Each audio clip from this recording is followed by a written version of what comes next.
Oscars come and go each year. And not gonna lie, I'm getting more and more indifferent to it each year.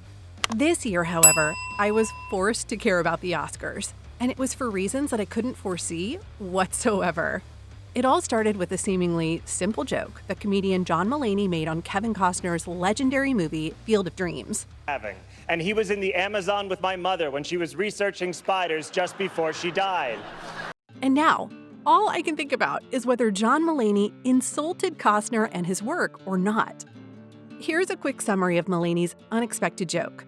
The comedian's Oscar night commentary lightheartedly deconstructed the movie's plot, emphasizing its fantastical elements without the film's magical touch. He questioned cinema's transition from silence to sound, sarcastically saying, You know, for years, movies didn't have sound, and then they figured it out. Some people say that the silent era was the golden era of film. These people are difficult and insane. He also humorously recalled iconic lines from some legendary movies, such as, You're gonna need a bigger boat. I'll have what she's having. And he was in the Amazon with my mother when she was researching spiders just before she died. referencing Jaws, When Harry Met Sally, and Madam Web. Then he moved on to joking about the Field of Dreams, saying, If you build it, he will come.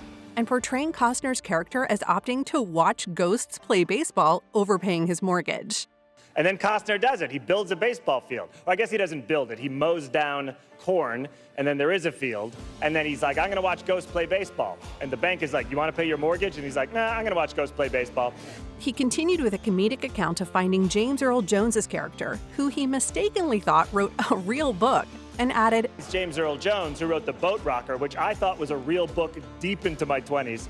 And he's like, people will come, Ray. He's the only one with a financial plan. Now, I know that when I talk you through a joke like this, it makes no sense, let alone being funny. But if you were there, you'd probably laugh at it. You know what I mean? Anyway, after this interesting take on Field of Dreams, all eyes immediately turned to Kevin Costner. After all, we know how much Costner cares about this movie and shares sentimental values with it. Remember back in 2021, him participating in the Field of Dreams MLB game in Iowa? It took place near the movie's unforgettable set. And during a press event before the game, Costner made a very emotional speech. 30 years ago, 30. On the other side of that corn, we filmed a movie that stood the test of time. Saying that even 3 decades after its premiere, he's still moved by it. He especially referred to the movie's impact on those with unfinished business. I remember sitting down and watching the movie again following that game. That's how much I was moved by Costner's words and his appreciation of his work. So naturally, I was initially taken aback by Mulaney's joke, even hesitating to laugh. But to be honest, now that I watched the joke scene multiple times, all I can see is a man who appreciates his favorite movie in his own way. Seriously, there's not a single doubt in my mind that Mulaney adores this movie. Also, I appreciate him for highlighting an old but gold movie that is mostly unknown by the younger generations. I am certain that this joke sequence will encourage a lot of people to watch Field of Dreams for the first time while making people like me rewatch it for the millionth time. The good news is, apparently Costner is on the same page as me when it comes to Mulaney's Oscars joke.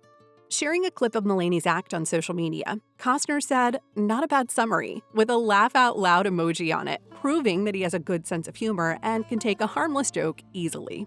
Well, that made me proud of him even more. But what do you think? Did you laugh at Mulaney's joke? Or do you think he went too far? Are you a fan of Field of Dreams? Let me know what you think in the comments below. And thank you so much for watching. See you in the next one.